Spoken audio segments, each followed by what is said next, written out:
to the universities. And today, with Stephen Yates, who is our marketing director, Steve, or what is your title? Is here, and he's brought some young editors and to present a program. They'll tell us a little bit about what the press does, what they're doing, careers in publishing, and we'll also have some question and answers after. Okay, so I'll let Steve introduce our panel. Okay. As Diane said, we go to each of the 8 campuses that sponsor University Press of Mississippi, and we're delighted to be here today at Alcorn.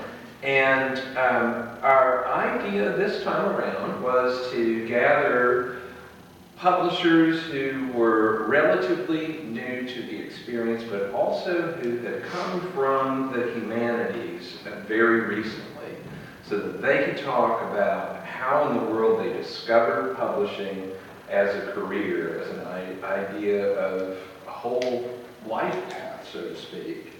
At the end of our presentation, if there are any scholars who have brought manuscripts or who have questions of University Press of Mississippi and how we publish or where one might publish a manuscript, Emily and Lisa will answer those questions at the end. But we'll launch right into what we're here to do. A little bit about University Press of Mississippi. Some of you may be encountering our program for the first time. In 1970, the University Press of Mississippi was conceived and founded by a real visionary, Dr. Robert C. Cook. Dr. Cook and the college and university presidents at the time recognized that Mississippi in 1970 did not have a voice in scholarly or in regional publishing.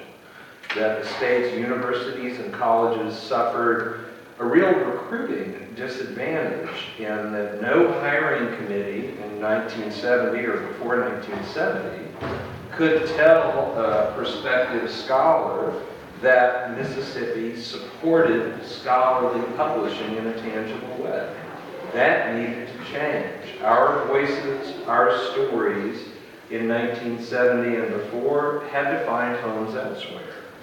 Dr. Cook not only recognized this lack, but he also offered a very innovative solution. He realized that if Mississippi's 8 public colleges and universities joined together to create one university press, one publishing house, that press would be stronger and more sustainable. And it could tap the knowledge and guidance and talent of not just one campus, but all 8 within the state.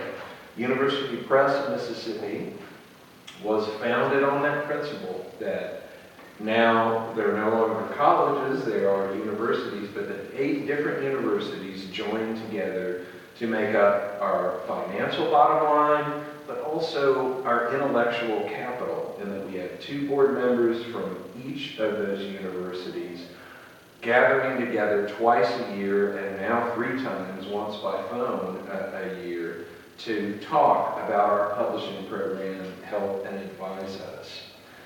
University Press of Mississippi moved from Hattiesburg, where Dr. Cook was, to Jackson in 1973, and that's where it still operates today. We're not on any one campus. We are shared by all 8. At University Press of Mississippi, 19 publishing professionals bring to market 85 new printed books each year, 340 electronic books in 4 and sometimes 5 different formats, and 10 to 12 books distributed or reprinted via print on demand.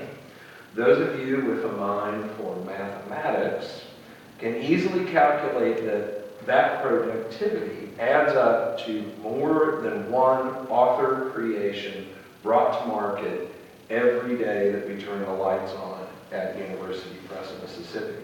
Last year, our sales topped 2.3 million, and we have built an endowment of almost 4 million. So Dr. Cook's vision, founded and incubated at USM and then brought to Jackson, is thriving. But it thrives only with the stewardship of sharp minds and new ideas. A publishing house is only as good as the publishers you can gather there. University Press of Mississippi is those publishers, I'm sorry, is what we're going to spend our time on today. For those scholars who brought their manuscripts, I'm sorry, some of these notes are things that I've already had to say. For those scholars who brought their manuscripts, Lisa and Emily will talk with you about those at the end, so stick around for that. But what I hope to do today is to introduce you to young publishers, and you can listen to the ways in which publishing inspired them and which they discovered publishing. I'll introduce myself. I'm Steve Yates. I'm the Associate Director and Marketing Director at University Press of Mississippi. And I came to University Press of Mississippi in 1998 from the University of Arkansas Press in Fayetteville. How I wish I'd had a chance to gather with publishers well before when I was an English and philosophy major at Missouri State, because then I would have known I had this incredible future in front of me, that I didn't have to just teach or go to law school or do something after my English degree that I might not want to do. It was a wonderful program at Arkansas, and I discovered the press while I was there and began working with them the minute I finished my MFA degree, and I never looked back. So, I've been in publishing for 21 years. I'd like to introduce each of our panelists quickly and then let them talk about their experience. Emily Snyder-Bandy earned her BA in English Literature and Justice, Faith and Culture from Belmont University. She taught 8th grade U.S. history at a charter school in South Nashville before moving to Jackson in 2015. She writes curriculum for Smoop Incorporated and is currently assistant to the director at University Press of Mississippi.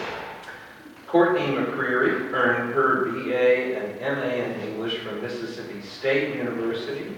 She began work at UPM as a marketing assistant in 2011 and was recently promoted to publicist and promotions manager at University Press of Mississippi.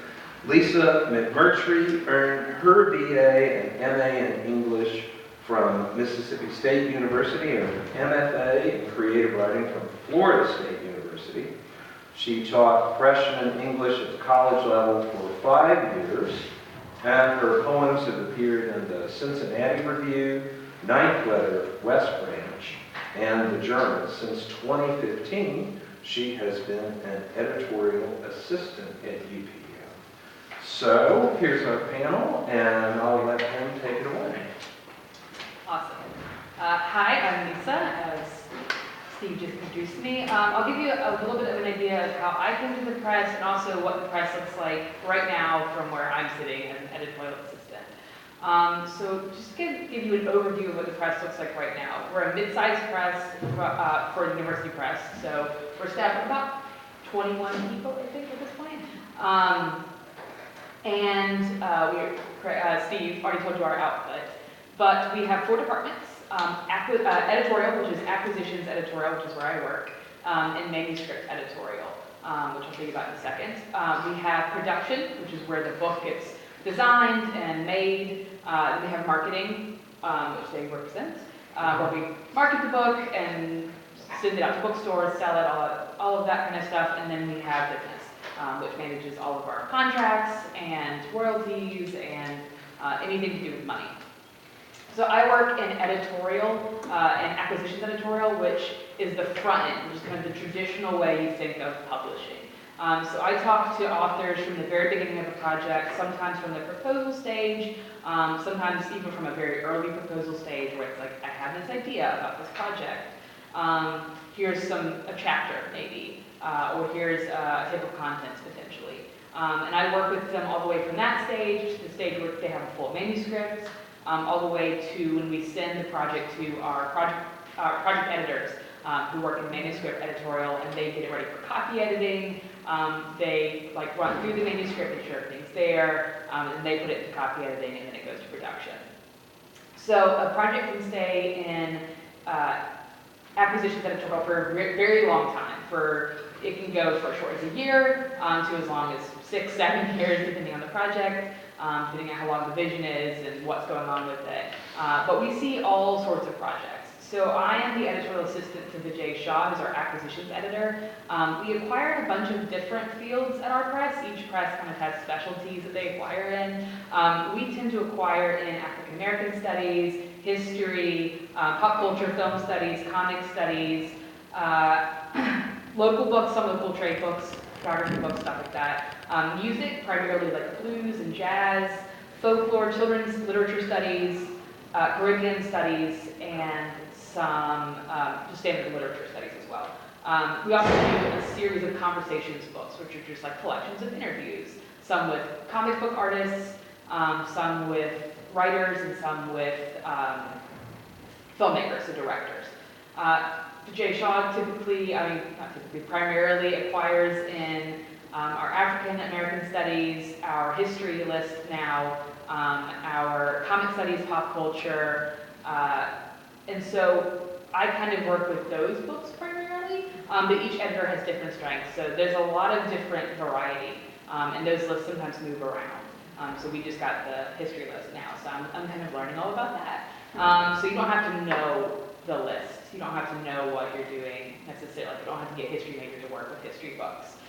It's really fascinating, and I got to see a lot of really interesting projects, and meet a lot of really interesting scholars in fields that are not my own.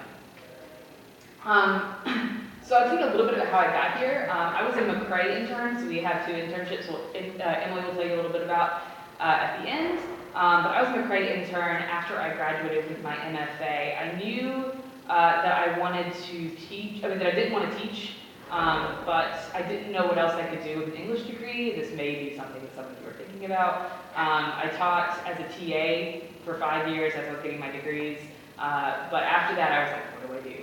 I came back home, I'm from Jackson, and got this internship, and it turned out really great, and I loved it, and I had the opportunity to get a full-time job where I was an editorial assistant, and I've kind of stayed there since. And it's been amazing. It's been exactly what I wanted to do when I knew that I didn't want to be a teacher necessarily, but I still love academics.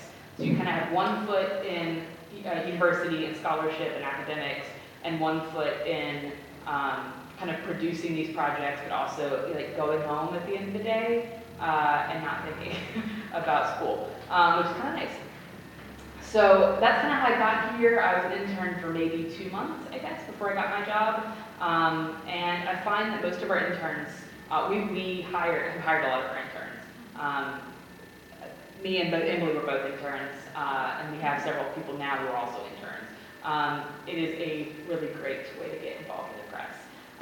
But when I started there, I fell in love with talking to authors, helping them out from the stage at which they came to me with the project, came to my editor with the project, and I kind of helped learn how a book gets made, which is to say, in the university press world, we do peer review.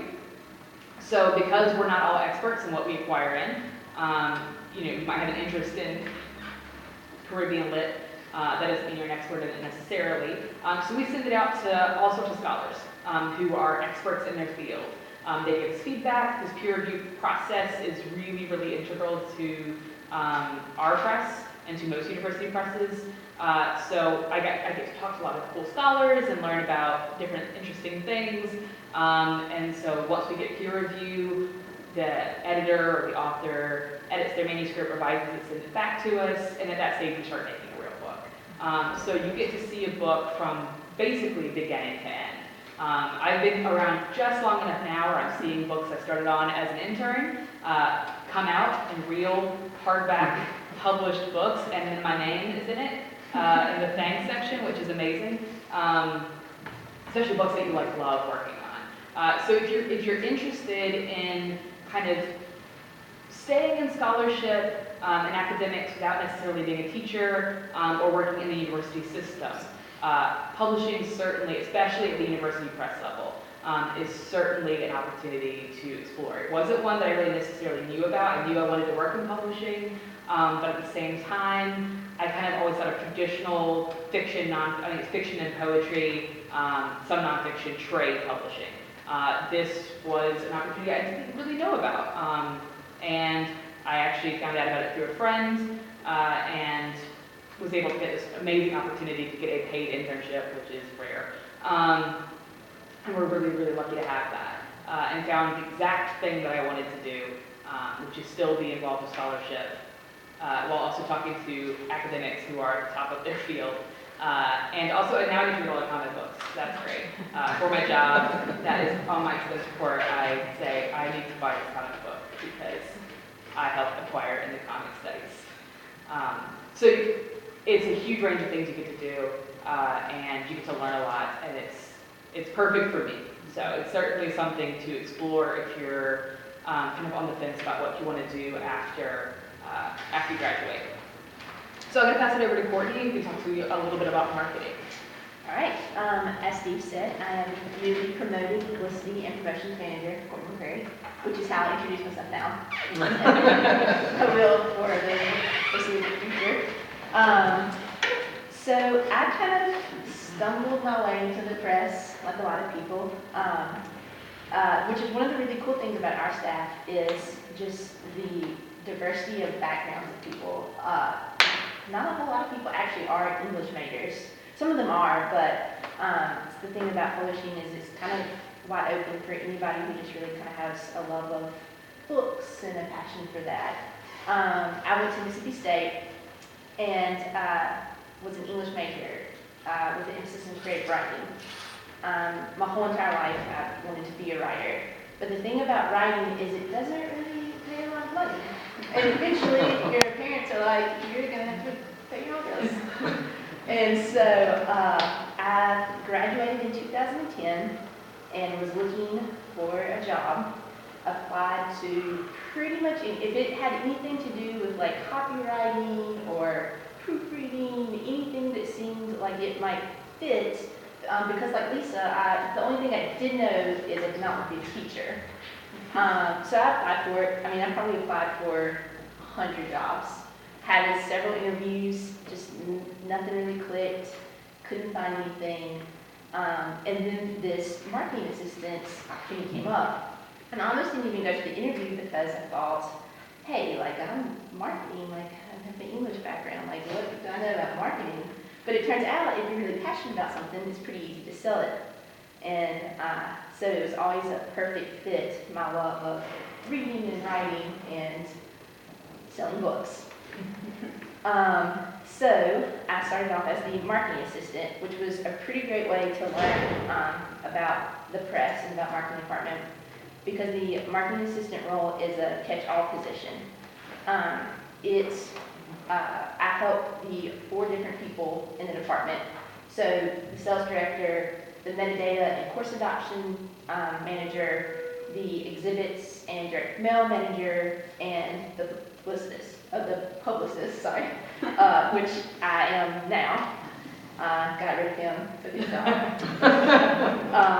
And so it was really cool because I got to see all the different aspects of all these different things and learned a lot about all the things that we do. And also kind of picked up, kind of created the role and kind of molded it to my own likes and passions and the things that I was good at. Because when I got there, we didn't really have a huge social media presence, for example. And that's something that I kind of took the reins of, and which was great for me because it kind of, like my passions for writing and creativities were kind of, built up, but it was a cool thing to do. And had a lot of fun doing that, which, when I first took this job, it was just a job. It was just going to be a way to make money until I found something else to do, or until I published that novel that's still writing. But now, 5 years later, it is a career. I have a career. I love this job, and it's something I look forward to. Like, I love going to work every day. I love what I do. And I just never thought that marketing would be something that an English major would have anything to do with. But I really do enjoy it. And like Steve said, I started out as just a marketing assistant. And now I am the publicity and freshers manager. And our marketing aide, who is the part-time helper, became the marketing assistant. So just taking any kind of internship, any type of part-time work, getting your foot in the door is a great way to advance in the press. And it's just been a really cool job and something that I really enjoy doing.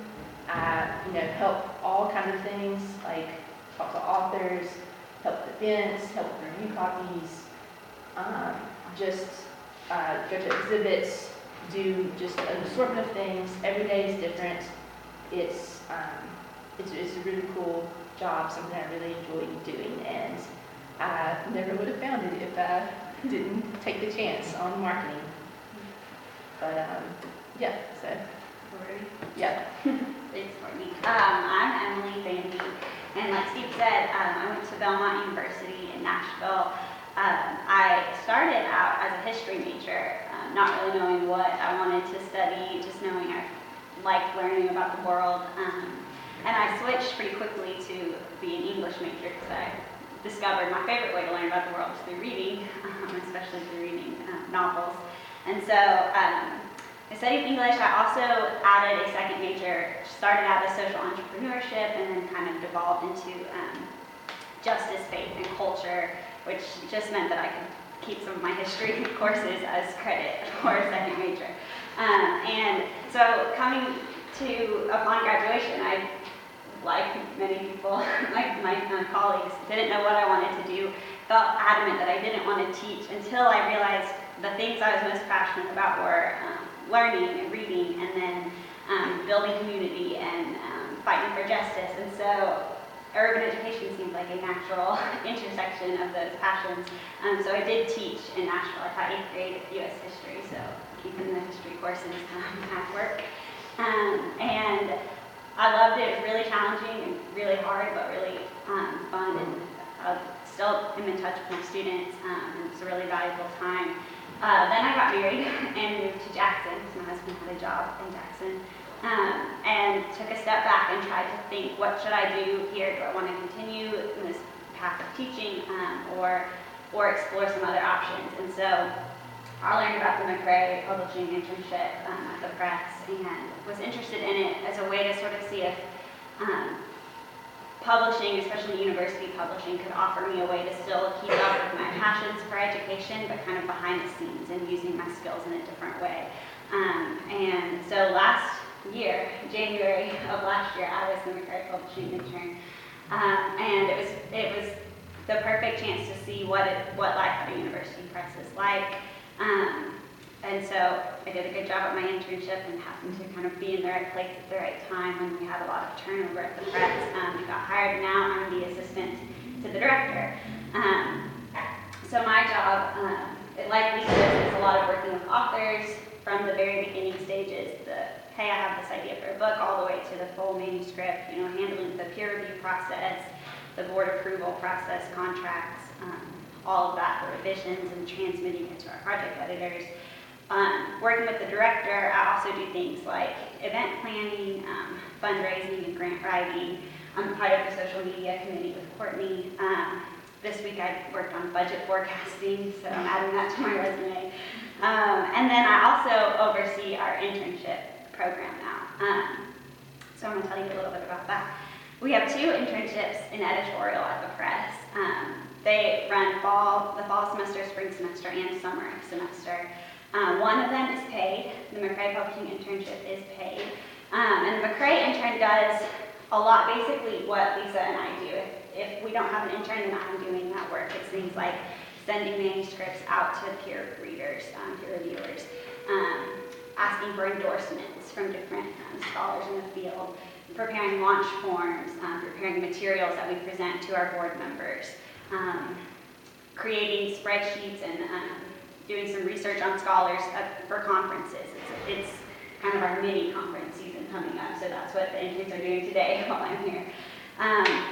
So it's a lot of organizational skills and communication skills that we build during the McRae internship. And we do offer a small stipend for that. We also have an editorial internship, which is unpaid, but you can receive class credit. It's doing things like mailing out letters of interest, sending rejection letters, keeping track of all of those things, proofreading indexes, and copy for the jackets and copy for our launch forms and our board materials. So it's a lot. It's important work, but you're there for fewer hours. That's kind of the biggest difference. The McRae intern, we hope that you can work about 32 hours a week. So, for example, our current McRae intern is there Monday through Thursday from 8 to 4. And the editorial intern, we ask between 8 to 15 hours a week. And so if you are, like we were, unsure what you want to do with your English degree or your other degrees, I strongly encourage you to apply for these internships. They are a really great opportunity to see if university publishing is something that you're interested in. If it is something you're interested in, like Lisa said, we sometimes have positions open up and we have opportunity, to hire our interns who we know what we do and know the system.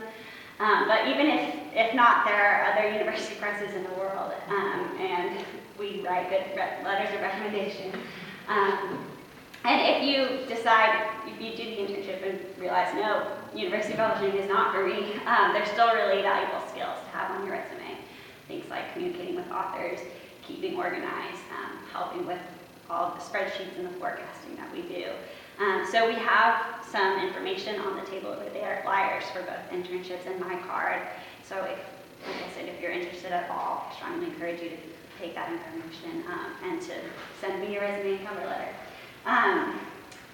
So, and like the point of this is kind of to say how university publishing has offered a home to each of us and our different interests and fields. And for me, it really working to further scholarship and to tell really important stories in Mississippi and in our subject areas is the nice home for me. I really do feel like I'm living out that behind the scenes work in terms of education. So I think it's worth your time. And what is the deadline for the McRae internship for the next one? April 10th, I believe. April 10th. Yep. This is a competitive internship. I mean, any internship that's for pay usually ends up being somewhat competitive, but this is real competitive, and the resumes come in, and we sort through and find some really incredible people, because as you see, we've hired 2 of them full time. The internship, by the way, is named for the McRae Family Foundation. And that is because Selby McRae interned with us at University Press in Mississippi before there was any pay for internships.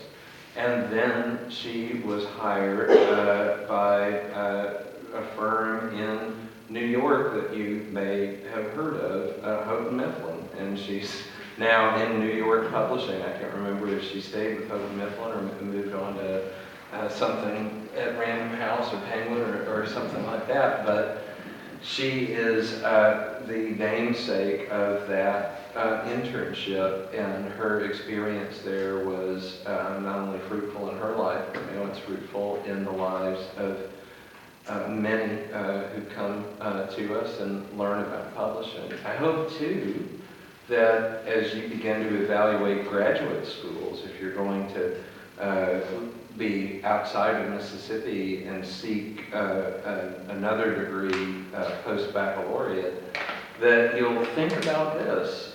Look for graduate schools where a university press exists, because that would offer you a similar opportunity to what we have in Jackson. You can walk to the door of a university press and knock on that door and say, I would really like to find a way to intern for you or volunteer for you. And the minute they sense in you responsibility and capability, They will hand you real work. You're not going to be changing out coffee filters. You're going to be working with authors and learning about the reality of publishing. So think about that as you're choosing that next school after this. I would love to have our publishers answer all kinds of questions that you may have about their experience. So please, questions?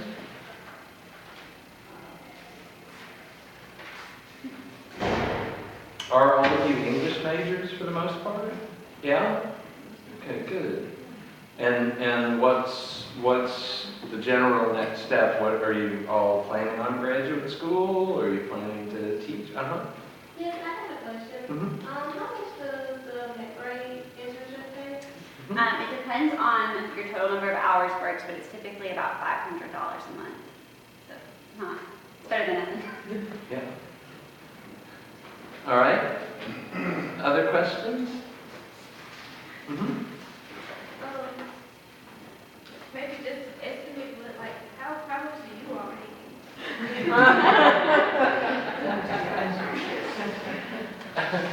Well, we do work for the communities. We do work in That's right. And they are in Mississippi. Yeah. And we have, Also remember that. And work with the state. Yes. Also remember that. I will say this. I did leave Arkansas and almost doubled my pay. So you don't have it as bad as you might think. But no one in university press publishing is there to get rich. They're there because they love the notion of learning. They love the notion, or I do at least, of lending my talents to a state so that that state can tell its own story. That's what I found most invigorating, especially at the University of Arkansas Press. It was very invigorating because that was my home territory, the Ozarks. But I find it even more invigorating in Mississippi because I think it's so important for us to tell our story. It's so often told only one way by media outlets in Manhattan or Los Angeles. There's only one or two things that they want to focus on. We all end up looking like Andy Griffith within an instant. And that's not the case. And so we get a chance to correct that error. So is the salary range between, let's say, 30, 25? A lot of the starting salaries are at like 25, 26, and then, the I other would range. assume it's going to be about the same as teaching. It's Yeah. very tough. So you're looking at teaching. Yeah, we just won't make you teach 5 different preps, 5 different courses.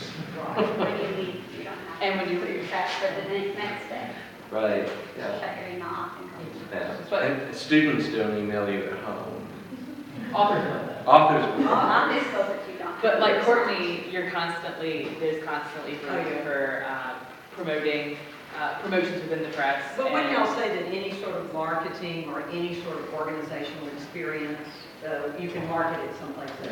Yeah, Sure. sure. I'm absolutely. confident that I could leave this job and market somewhere else. Absolutely. Which I tell Steve all the time. Yeah. Up those pegs. Yeah. So how much do I make? Other questions? Did you have a question? I was just gonna ask the same thing Diane said, rather than divulge personal information, could you give us like an average for all university presses, if you had that sort of information? Well, I will give you this shocking stat. When I was leaving Arkansas, there were several other presses that had offered me a job. And those of us who know a little bit about living expenses in Cambridge, Massachusetts, would be very, very shocked to know that a press in Cambridge, Massachusetts offered me the same $26,000 to do the work as Mississippi did. It took no call to a realtor to figure out which of those two places was going to be more livable. So Mississippi has, I think, in part because of our, I don't want to call it independence, but in the way that we're set up where we are not strapped into one university system or a state structure where, say, she's a program information officer 1, Courtney is a program information officer 2, they can only make. Arkansas had that system where the publicists could never make any more than $22,000 because they were classified program information specialist 1. We're not that way.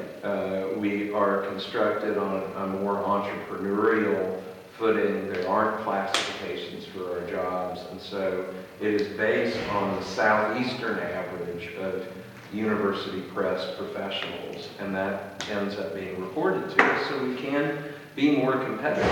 We can learn what the marketing manager over at Alabama, Georgia, Florida, etc. make, and average that out and decide, well, what kind of offer are we going to have to give to this person when we fire Steve?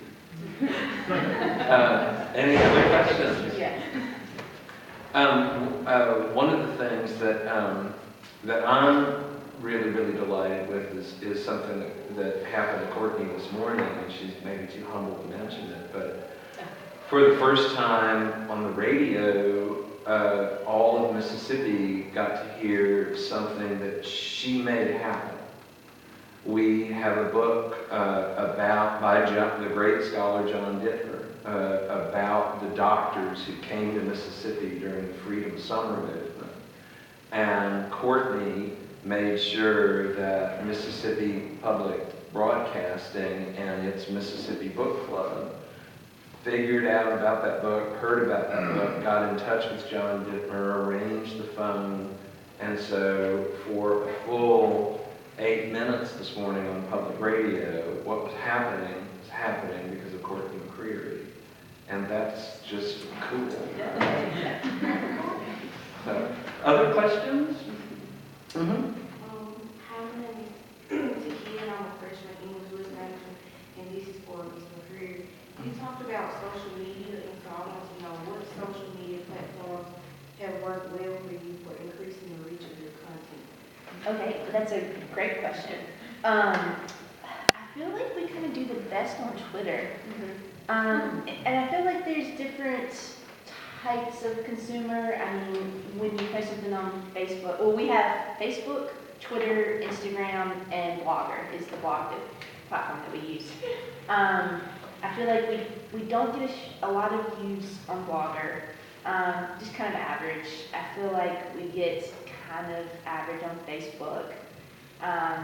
But every once in a while we'll post something on Twitter and I'm just shocked by the amounts of likes and retweets, and it seems to work very well. But I feel like one of the interesting things about Twitter is it's kind of a different market. I feel like people on Facebook are mostly just kind of maybe fans of the press and fans of Mississippi books in general, whereas this is really cool network of scholars. Like I have colleagues who are editors who are getting manuscripts and are reaching out and acquiring manuscripts through Twitter. Like they will literally like DM someone and said, hey, I follow your Twitter accounts. I see that you're writing about this topic. I'm acquiring this topic. I think your thesis is really cool. Let's talk. And that's how people are communicating now. And there's this whole web of scholars, and it's really cool. And I feel like we get a lot of traction with our stuff on Twitter.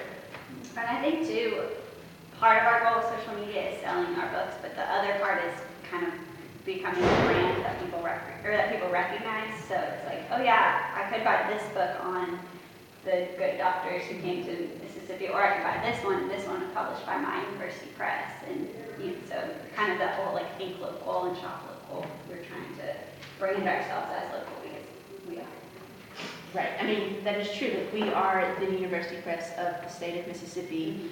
And I mean, a lot of people don't even know we exist. I introduce myself all the time, and people are like, we have a press? I'm like, yes. Yeah. They do know us though in California. Oh, yeah. Because of how much we've done with Hollywood. Oh, yeah. I was there at the famous duck soup bookstore, and Uh-huh. then they have a whole section. Yeah, 'cause we have a University great Press. Hollywood Legends Yeah, series. Hollywood Legends, and we're one of the top ones that talks about academically, And talks also about Hollywood. comics randomly. Yeah. We have one of the best comics lists in the nation.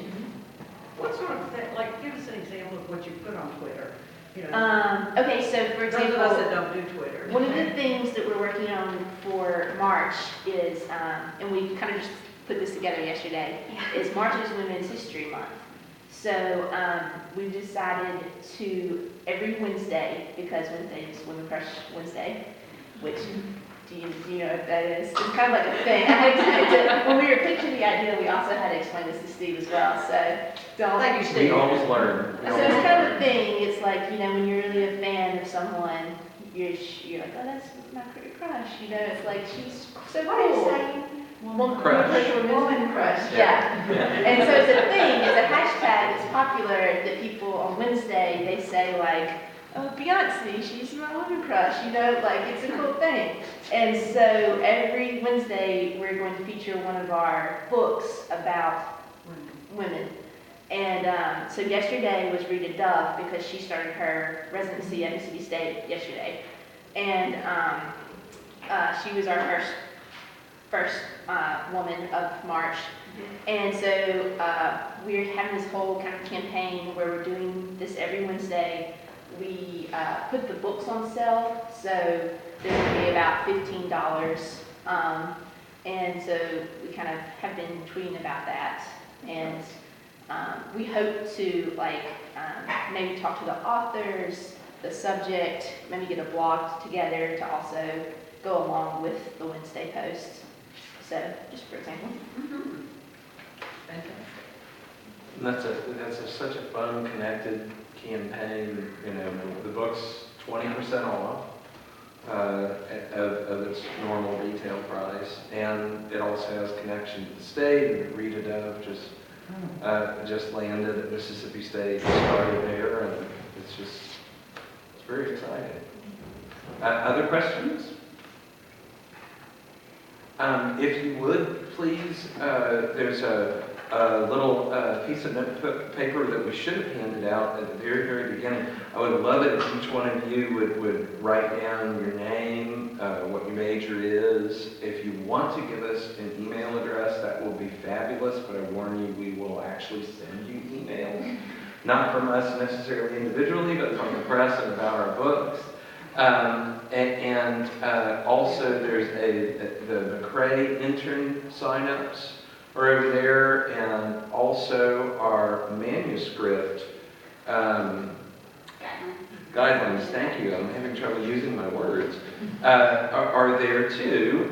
So please dig into the smorgasbord of information over there, and please sign up on the notebook there that we've got, okay? Thank y'all so much. You bet.